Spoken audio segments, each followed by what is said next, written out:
ao Fisioterapia Criativa. Este é o primeiro vídeo do nosso canal, da nossa série de vídeos, e vamos dar início com uma revisão de neuroanatomia.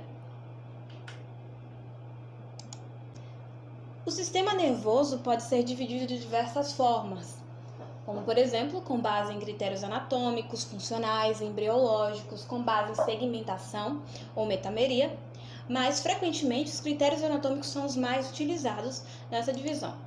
Com base neles, o sistema nervoso é dividido em central e periférico. O sistema nervoso central compreende a medula e ao encéfalo. O encéfalo é dividido em cérebro, cerebelo e tronco encefálico, que ainda é subdividido em mesencéfalo, ponte e bulbo. O sistema nervoso periférico vai ser representado pelas terminações nervosas, os gânglios, que são corpos de neurônio fora do sistema nervoso central, e os nervos, que podem ser espinhais ou cranianos. Existem algumas características que me permitem distinguir o sistema nervoso central do periférico, como por exemplo, o sistema nervoso central é recoberto por arcabouço ósseo. Então eu vou ter aqui os ossos do crânio, protegendo o encéfalo, e a medula vai ser protegida pela coluna vertebral. Além disso, no sistema nervoso central, apenas nele existe o líquor, e o sistema nervoso central é responsável por gerar e interpretar um comando, enquanto que o sistema nervoso periférico apenas vai conduzir esse comando proveniente do sistema nervoso central. O tecido nervoso vai ser composto por dois tipos celulares: as células da glia, neuróglio, gliócitos, como também nós vamos encontrar na literatura, e os neurônios. As células da glia estão presentes tanto no sistema nervoso central como no sistema nervoso periférico. E elas vão desempenhar funções como sustentação, isolamento, nutrição, defesa, modulação da atividade neuronal. Ou seja, essas células vão funcionar como auxiliares aos neurônios, que são a unidade funcional básica do sistema nervoso. O neurônio possui essa estrutura: um corpo celular, também chamado de soma, os dendritos, que são prolongamentos, e o axônio também, que é esse prolongamento aqui. O corpo celular é o centro metabólico, e tanto os dendritos como o corpo celular serão responsáveis por receptar os estímulos que serão conduzidos por meio dos axônios. Existem alguns termos que são importantes para a compreensão da organização do sistema nervoso. Por exemplo, substância cinzenta diz respeito àquele tecido nervoso composto por fibras predominantemente amielínicas, corpos de neurônio e também neuróglia. Já a substância branca, ela é composta por fibras predominantemente mielínicas, daí a coloração branca ou amarelada. E, além disso, eu também vou encontrar neuróglia na substância branca, mas não corpos de neurônio. O córtex corresponde à fina camada de substância cinzenta que vai se depositar lá ao redor do cérebro e do cerebelo. Os núcleos são massas de substância cinzenta dentro da substância branca. Os tratos dizem respeito às fibras que têm aproximadamente uma mesma origem, vão para o mesmo lugar, levam o mesmo tipo de informação. Os fascículos são tratos, só que mais compactos. Os leminíscos são fibras que vão levar informações sensitivas ao tálamo. E a decussação corresponde às fibras que vão cruzar obliquamente o plano mediano. A decussação mais conhecida é a decussação das pirâmides, onde cerca de 85% das fibras do trato córtico-espinhal vão cruzar lá no final do bulbo. A medula espinhal é uma massa cilindroide que passa pelo canal vertebral. Cranialmente, essa medula vai se limitar a nível de forame magno com o bulbo, lá no osso occipital, e a nível de L2, essa medula vai terminar, no adulto, é claro. A medula não apresenta um diâmetro uniforme porque ela é constituída por dilatações, as denominadas intumescências, que dão origem aos plexos. E outra coisa interessante é que na medula, diferente do que acontece no cérebro, por exemplo, a substância cinzenta ela é central e não periférica. Aqui no sulco lateral posterior da medula vão emergir as raízes dorsais dos nervos espinhais e no sulco lateral anterior vão emergir as raízes ventrais. Tanto a medula como o encéfalo vai ser constituída por membranas, as meninges. Existem 3 meninges. a dura mater, a aracnoide e a pia mater. A dura mater do encéfalo e da medula vão se distinguir. Na dura mater do encéfalo vão existir dois folhetos, o folheto externo e o folheto interno. E é o folheto interno que vai continuar lá na dura mater da medula.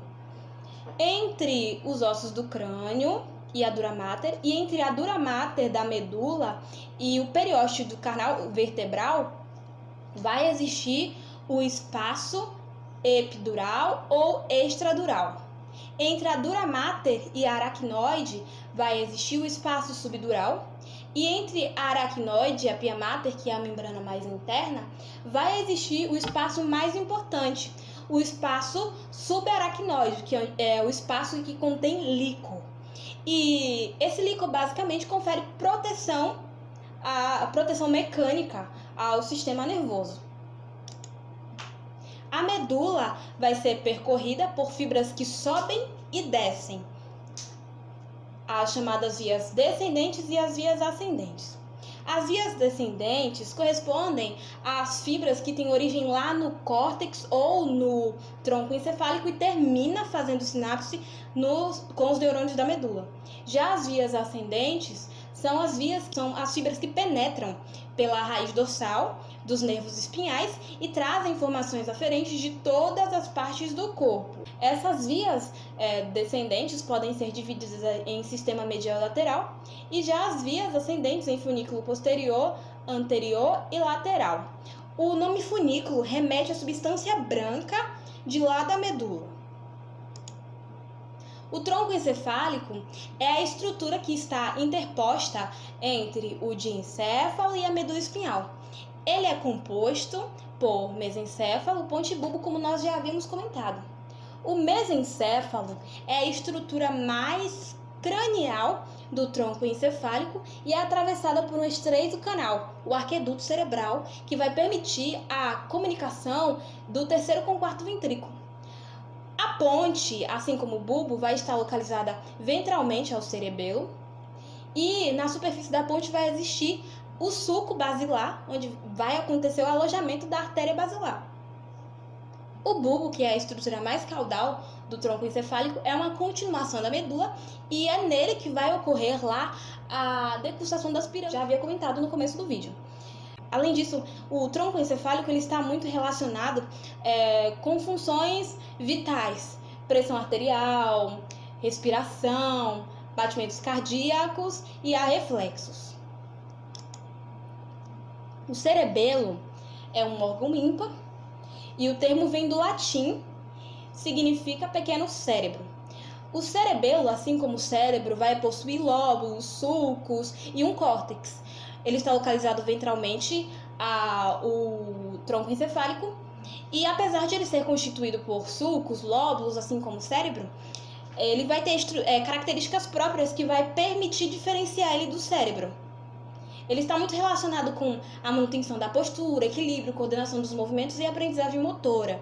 Entretanto, hoje já existem estudos que indicam o envolvimento do cerebelo com atividades cognitivas. O diencéfalo é aquela estrutura que, juntamente com o telencéfalo, vai formar o que nós conhecemos por cérebro. O diencéfalo é quase que completamente recoberto pelo corpo caloso, essa estrutura aqui. Ele é composto de tálamo, epitálamo, hipotálamo e subtálamo. O tálamo é o filtro das informações sensoriais. O epitálamo, essa estrutura aqui, nós podemos encontrar nele a glândula pineal. O hipotálamo está muito relacionado com o sistema autônomo e o controle das glândulas endócrinas. E já o subtálamo é essa estrutura aqui e está muito relacionado com a função motora, com funções motoras. O telencéfalo compreende dois hemisférios cerebrais, unidos por meio do corpo caloso. Aqui no telencéfalo nós vamos encontrar lóbulos que estão relacionados com funções específicas. O lobo frontal está relacionado com funções mentais superiores, como comportamento, julgamento, tem uma participação também na memória. O lobo parietal está relacionado com motricidade, sensibilidade. O lobo occipital está relacionado com a visão, com orientação espacial. Já o lobo temporal está relacionado com a linguagem, com a comunicação. Outro lobo que nós vamos encontrar, que não é retratado muito nas literaturas, é o lobo da ínsula, o lobo insular. E ele está relacionado com as memórias e com as emoções, e ele é mais interno. Além disso, no cérebro, nós vamos encontrar aqui no córtex os sulcos e os giros. Os sulcos são as estruturas mais côncavas que vão delimitar lá os giros, as estruturas convexas. Os núcleos da base são conjuntos de substância cinzenta na base do telencéfalo. Esses núcleos da base podem ser divididos em corpo estriado dorsal e corpo estriado ventral.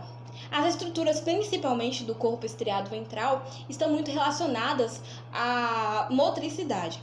Entretanto, já existem estudos, assim como o cerebelo, que indicam a participação dos núcleos da base em atividades cognitivas. Os ventrículos são cavidades preenchidas por líquor. Existem 4 ventrículos ao todo, e esses ventrículos têm comunicação. 2 ventrículos laterais, terceiro e quarto ventrículo.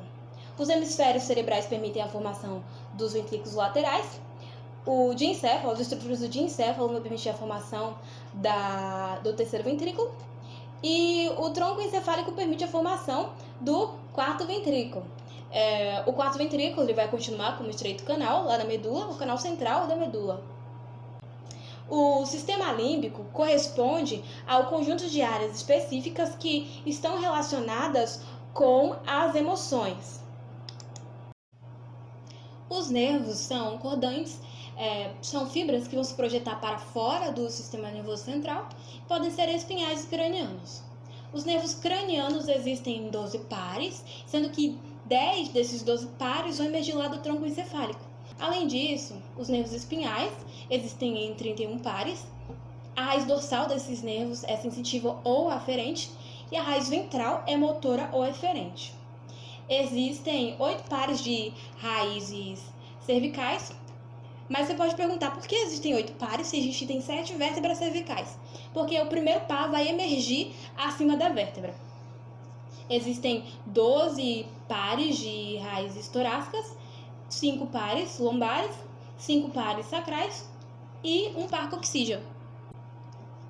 Esse foi o livro utilizado como referência para a construção da nossa aula, Neuroanatomia Funcional, do Ângelo Machado e da Lúcia Machado. Eu fico por aqui e até a próxima, pessoal!